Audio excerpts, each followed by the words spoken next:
네, 반갑습니다. 잣나무 TV의 잣나무 인사드립니다. 어, 어제 단일화 결렬 기자회견하고 포항 그리고 오늘 강원도 다니면서 지금 유세하는 어떤 뭐라고 해야 됩니까 분위기가 연설하는 어떤 지금 목소리 톤 그리고 그 의지가 이전과는 많이 달라졌죠. 좀 더 결기를 다지는 모습들. 그리고 그 발언의 수위도 한층 더 단호해졌습니다. 철저하게 이재명의 민주당을 지금 철저하게 고립시키는 지금 작전을 지금 쓰고 있습니다, 여러분. 그 와중에, 뭐,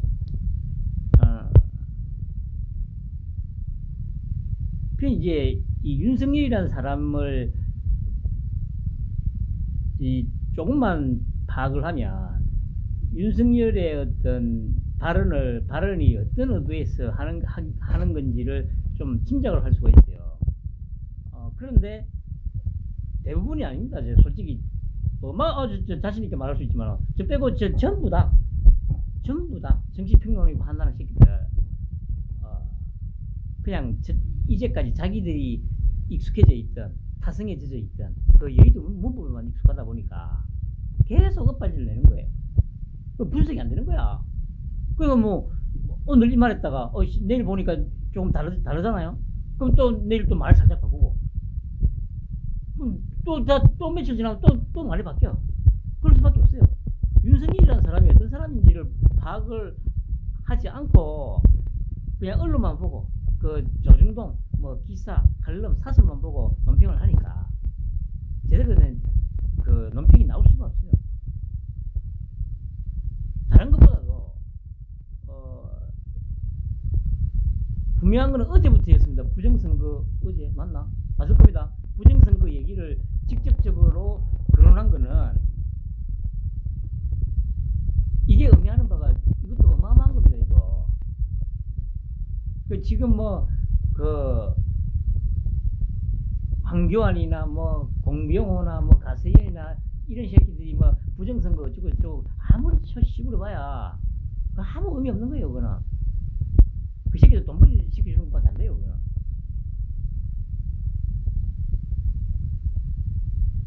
이 말이 지금 이 시점에서 윤석열이 계속 이 말을 하는 게 무슨 의미인지를 정확하게 파악을 해야 될 거 아니에요.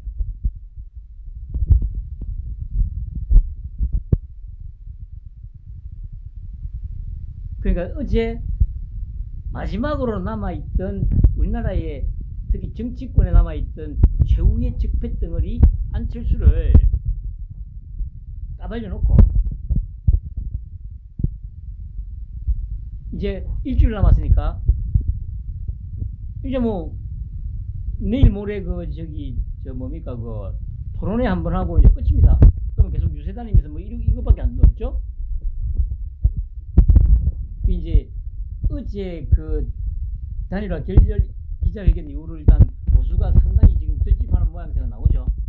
그러면서 이제 포항에서부터 시작해가지고 이제 철저하게 이제 그 지지층 결집을 노리면서 이제 이런 발언들을 하는 거예요. 그러니까 늘 뭡니까 소위 보수 쪽에서 얘기했던 왜 저 잡아 죽인다는 얘기 안 하냐? 아니 그러니까 이재명이나 이런 새끼들은 존나 초사거리고 입이 가볍고 막 아무 생각이 없는 새끼들이기 때문에 그런 말을 막 하는데 홍준표 같은 그런 새끼들은 윤석열이는 검찰총장까지 한 사람이잖아요. 그렇게 가볍게 입을 안 놀려요. 그리고 이 말 속에 다 그 의미가 다 내재되어 있다니까. 그러면 부정선거 철저히 감시할 거 사전투표 해달라 이 얘기가 뭡니까? 일단 1차적으로 선관위에 있는 놈들한테 경고를 보내는 겁니다. 이게 그냥 얘기한 게 아니고 재작년 4.15 총선에서 부정선거였다 이렇게 얘기 안 합니다. 그렇게 하면 안 되니까. 부정선거였다고 의심을 하는 분들이 많은 걸로 알고 있다. 그러나 그렇더라도 투표를 해라. 그렇게 하지 않습니까? 공명선거감시단 만들어서 철저하게 감시할 테니까. 그러니까 유권자들한테 안심하고 투표해도 된다고 한 다음에 철저히 감시한다는 이 얘기는 유권자들이 들으면 뭡니까 편안한 느낌을 갖게 되죠. 그냥 그러면 그냥 그 당일날 투표가 어려울 수도 있으니까 그러면 사전 투표 그냥 가볍게 뭐 집 앞에 가서 하면 되겠네 뭐 이렇게. 그런데 이게 이제 선관위 쪽에 공무원들한테는 무시무시한 얘기로 들리는 거죠. 이게 이제 뭐 선관위원장이나 핵심 그러니까 4.15 총선에서 뭔가 약간 이런 장난질을 쳤던 당사자들은 뜨끔하겠죠. 일단은 분위기는 일단 윤석열 쪽으로 기울어 가는데, 그러면 이제 제가 몇 번 말씀드렸습니다만은 어차피 빼도 박도 못하는 놈들은 또 가담을 하려고 지랄을 할 거예요. 그럼 뭐 혼자서는 못 하잖아요. 그럼 뭐 당연히 동조자를 구해야 되는데, 밑에 놈들은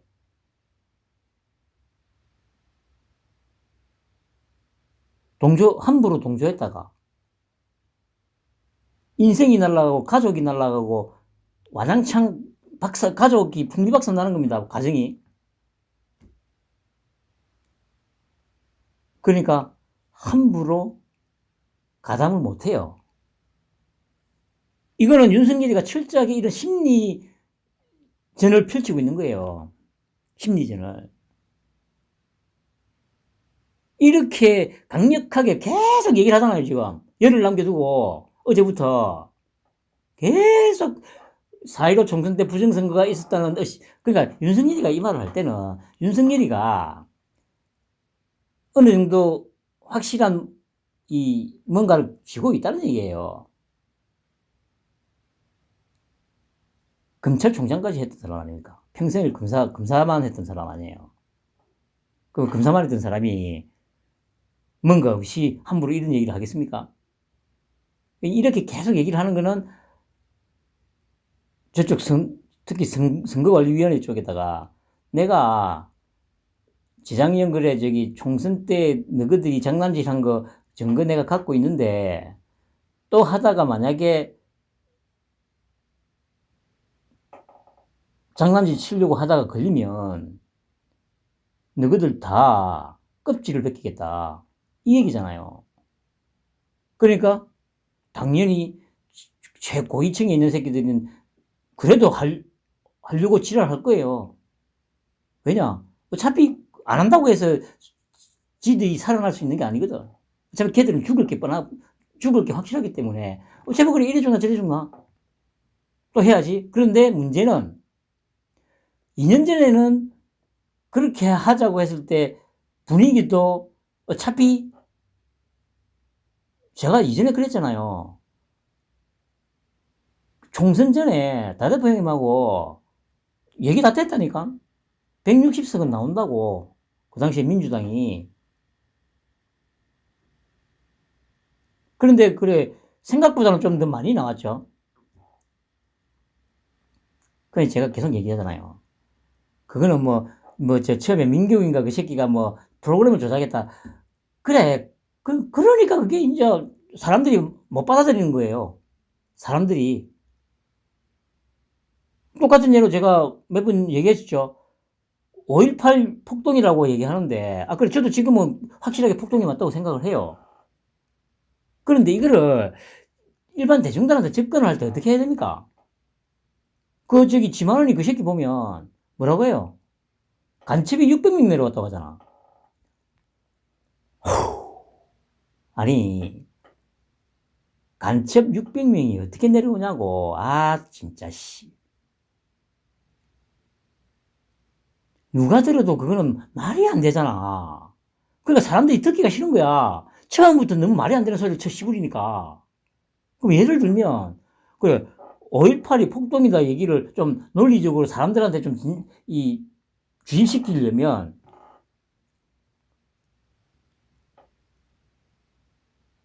일단, 현재까지 정확하게 사실로 밝혀진 것부터 얘기를 해야 될 거 아니에요. 예를 들면 이런 거죠. 어차피 그 당시에 전국에 다 계엄 상황이었다. 그런데 다른 지역에는 공수부대가 투입된 곳이 없다. 그럼 왜 광주에 공수부대가 투입됐냐? 처음부터 투입된 게 아니고 소위 시민군이라고 하는 얘들이 파출소에 가가지고 무기고를 틀어가지고 무장을 하고 장갑차를 탈취해가지고 무장을 하니까 그제서야 계엄사령관이 공수부대를 투입시켰다. 그리고 만약에 쟤들이 말하는 대로 뭐 학살을 하려고 만약에 했다면, 아니 지금까지 저도 얼마 전에 들었는데 지금까지 40년 지났잖아요. 40년이 지난 지금까지 지금 그래 5.18 광주 폭동으로 그래 사망자가 지금 채 200명이 안 된다고 들었습니다. 그럼 만약에 쟤들 말대로 진짜 그게 학살을 하려고 했으면 뭐 200명 죽고 말았겠어요? 생각을 해보세요. 정말 만약에 전두환이가 쟤들 말대로 학살을 할 거였으면 최소한 수만 명 죽었지.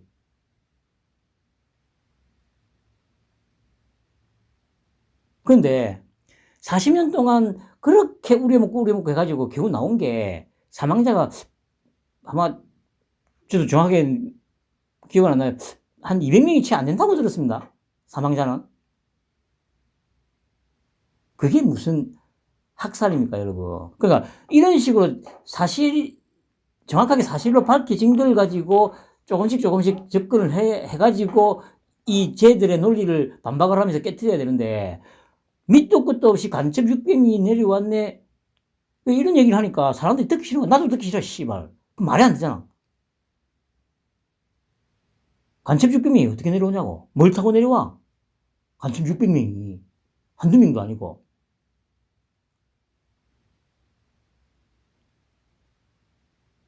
그러니까 또 얘기가 그러는데. 그러니까 부정선거도 마찬가지잖아요. 그때 제가 몇 번 얘기했잖아요. 어차피 그래, 말아먹은 거는 공병호하고 황교안이 그 두 새끼가 다 말아먹었다니까? 공천을 먹고 채가지고. 그리고 또 얘기하지만 그때 다 대표 형님이 나한테 그 얘기 분명히 했어. 문재인이가 공천하는 것 같다고. 문재인이가. 그러니까 쟤들이 장난질을 쳐도 그 누구도 의심을 안 하도록 황교안이하고 공병호가 둘이서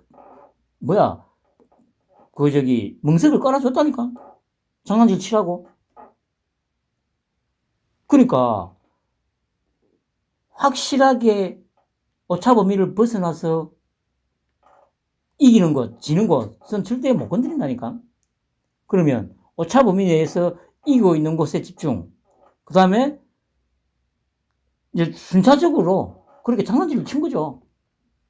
그게 가장 합리적인 거잖아. 왜? 그런 식으로 접근을 해가지고 얘기를 했으면 이게 어느 정도 국민들한테도 먹혀 들어갔을 건데 밑도 끝도 없이 프로그램을 조작했네. 그래가지고 특히 가세현 그 새끼들 보면 지금도 코인 빨고 있잖아. 미친 새끼들. 그 쓰레기 새끼들 맞아. 진짜 기생충 맞아. 아까도 보니까 안철수 무슨 여자 문제 얘기를 했던 것 같은데 내 방송 끝나고 잠깐 유튜브 들어갔더니 안철수 X파일인가 그런 제목이 있길래 뭔 소리인가 싶어서 들어가 봤어요. 그럼 거의 끝나가는 시점인데 그래. 내가 또 열받았던 게 뭐냐면 그래 여자 문제 그래 그런 게 있었다고 그 정도까지만 얘기를 하면 되는데 또 마지막에 여기까지만 일단 할 테니까 일단 단일을 하라고. 아니 이거 미친 새끼들 아니야? 아니 그런 짓이 도대체 누구한테 도움이 될 거라 생각했어요, 여러분. 이 새끼들도 그러니까 간첩 새끼, 그러니까 제가 그랬잖아요. 윤석열이가 지금 이 상태로 집권을 하게 되면 자기들한테 국물 한 방울 없을 거라는 게 확실하니까 안철수를 숙주로 삼아야 되겠다고 자기들은 판단한 거예요. 아까 얘기했죠. 배승희, 청와대, 민정삼이, 고승국이, 그 외에 뭡니까, 온갖 것들 다 있잖아. 무슨, 온갖 쓰레기들 뭐, 저 진성훈이 뭐 성창경이니 뭐 문갑식이니 뭐, 좀 뭐 있어도, 뭐 하여튼 온갖 개쓰레기 새끼들 다 있잖아. 뭐 김용환이도 있죠.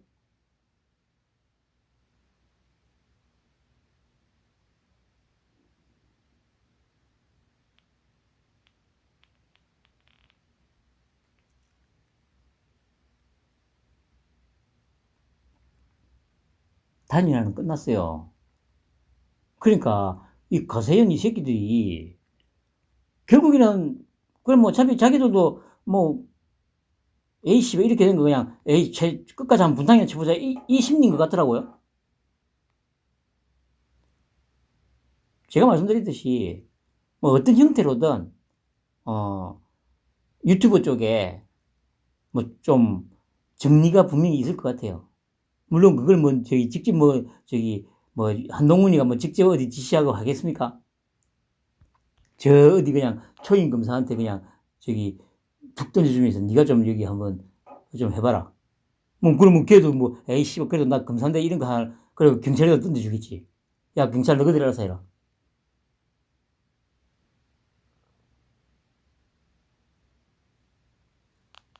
윤석열이가 어떤 사람인지를 파악을 해야 될 거 아니야, 파악을. 이 정도쯤 왔으면 분위기 파악을 해야 될 거야, 분위기 파악. 그 분위기 파악이라는 게 뭐예요? 윤석열이라는 사람이 어떤 사람인지, 어떤 성격을 갖고 있는지 계속 얘기하지만 윤석열이는 지금 누구한테도 잘해줄 생각이 없어요. 처음부터 그러잖아. 민간 전문가들하고 일할 거라고. 청와대 없었죠? 그럼 청와대 없어졌는데 뭐 소위 그 저기 지금 선대위에 있고 뭐 국민의힘에 있고 뭐 있는 새끼들이 갈 데가 어디 있어? 어차피 이제 그 뭐 실무자들하고 할 건데 그 새끼들이 뭐 실무 경험이나 있나? 그런데 아까 들으니까 뭐 국민의당 쪽에서는 지금 이렇게 떼준다고 했는데 거절을 했냐고 지금 안철수를 존나게 지금 성토하고 있다고 합니다. 이거 뭐 물론 겉으로는 드러난 게 아닙니다. 그런데 또 반대로 국민의힘 측에서는 반대로 환호성을 지르고 있다고 합니다. 이렇게 많이 떼주려고 했냐고. 그런데 단일화가 결렬됐으니까 우리가 다 먹겠네. 천만에 만만의 콩떡입니다. 그러니까 윤석열이를 아직도 모르니까 그런 김치국들을 지금 거하게 마시는 거예요. 어차피 윤석열이는 안철수가 단일할 생각이 없다는 걸 알았기 때문에 그렇게 던졌던 거고.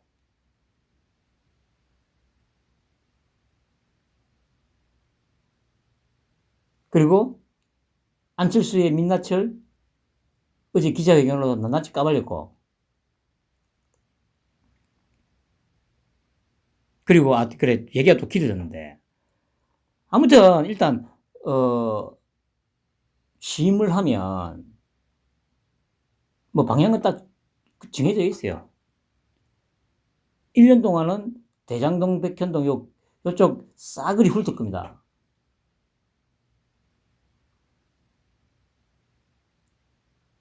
물론 그러는 와중에 이제 윤석열이는 뭐 소통해야 되니까 국민들하고 제가 말씀드렸죠.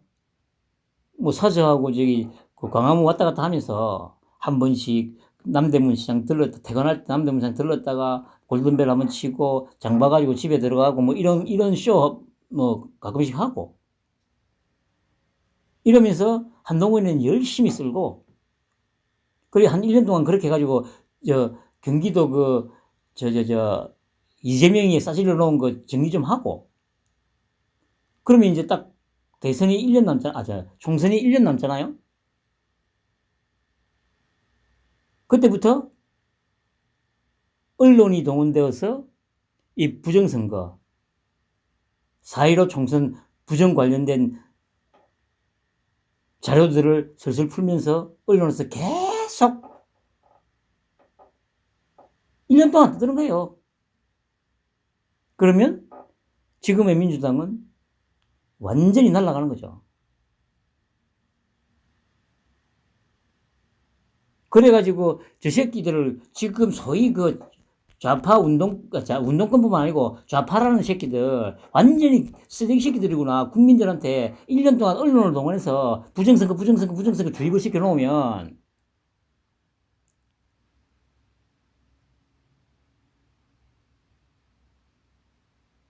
2024년 총선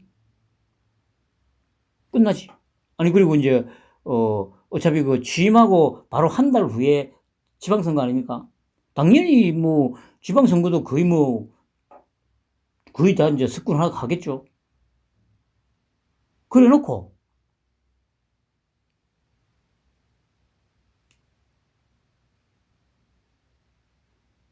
제 생각에는 그래. 그 다 대표님도 이전에 그 얘기했는데 분명한 거는 이거 5년 가지고는 솔직히 이거 너무 촉박해. 이 쓰레기들을 다 정리를 하려면 5년 가지고는 절대 안 돼.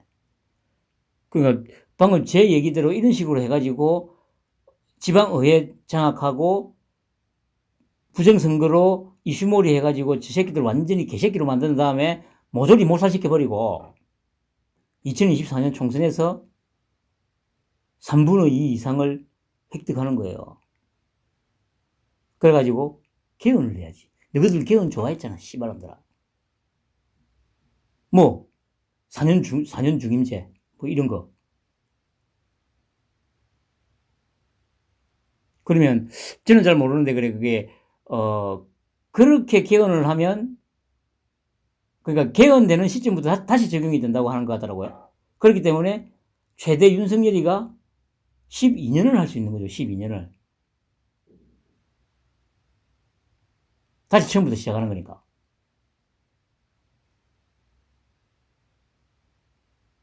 그러면 이제 그렇게 하고 나서 이제 한동훈이가 났으면 그러면 한동훈이가 또 연임을 하면 8년 그럼 총 20년이잖아요. 20년. 이게 가능한 게 왜냐면 한동훈이가 이제 50이잖아요. 그럼 예를 들어서 방금 제가 말씀드린 대로 하면 12년 후면 한동훈이 나이가 지금 딱 그 윤석열 나이잖아.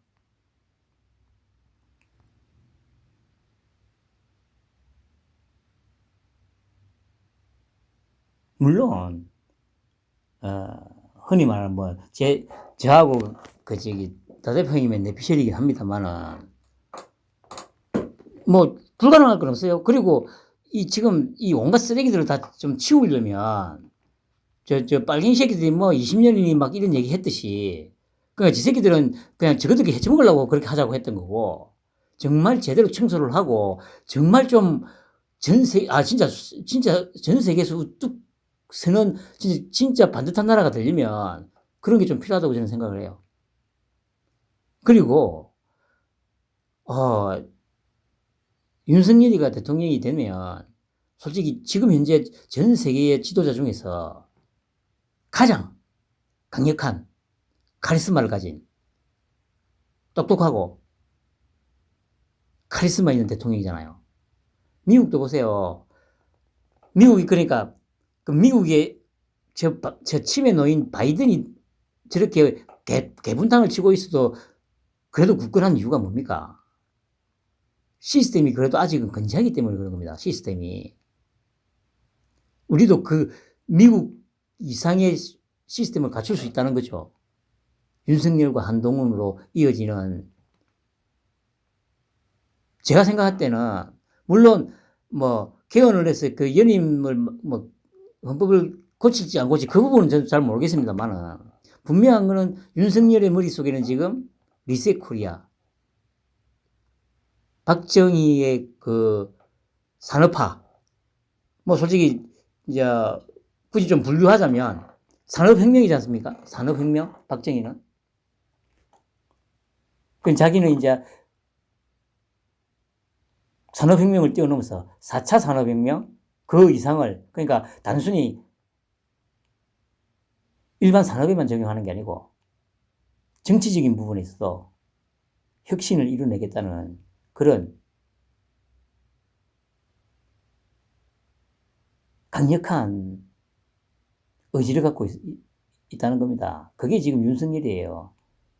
그러니까 이런 걸 전혀 분석을 안 하고 그냥 지 이권에만 눈이 멀어가지고 분석을 하고 막 하려다 보니까 계속 말도 안 되는 소리만 쳐 씹으리고 지금 가세이나 이런 것들처럼 단이라 아직도 쳐 씹으리고 있는 거예요.